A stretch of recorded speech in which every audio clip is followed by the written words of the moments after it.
What's a sound you miss that you don't hear anymore?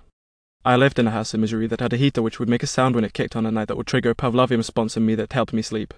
It's been 11 years since I heard it, and I still think about it. The din-din sound when you drove over the hose in the gas station does now to tell them you needed gas and service.